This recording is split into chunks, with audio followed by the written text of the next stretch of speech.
Unraveling the Meaning of Be Adrift, a guide to understanding and using this English phrase. Hello everyone, welcome back to our English learning channel. Today, we have a very interesting phrase to discuss, be adrift.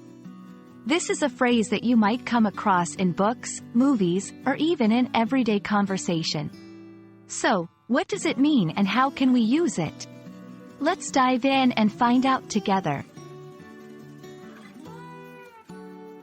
Be adrift literally refers to a boat or ship that is not anchored or moored, floating freely without direction.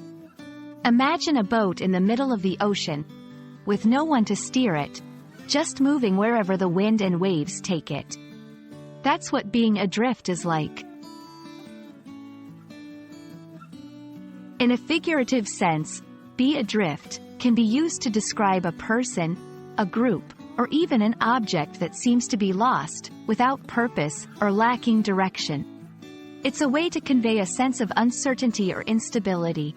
For example, if someone says, "Ever since he lost his job, he's been adrift," it means that the person is feeling lost and unsure about what to do next in life. Or, if someone says, "The project is adrift without a manager," it means that the project is not progressing well because it lacks the necessary leadership and direction. Now that we understand what be adrift means, let's look at how we can use it in sentences. Without a plan, the team was adrift and couldn't meet the project deadline. She's been feeling adrift ever since she moved to the new city. Notice that in both examples, be adrift is used to convey a lack of direction or purpose.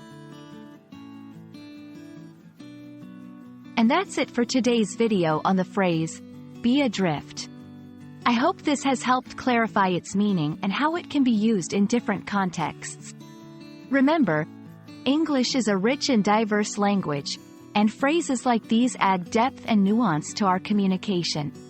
Keep practicing, and you'll master these expressions in no time. Thanks for watching, and see you in the next video.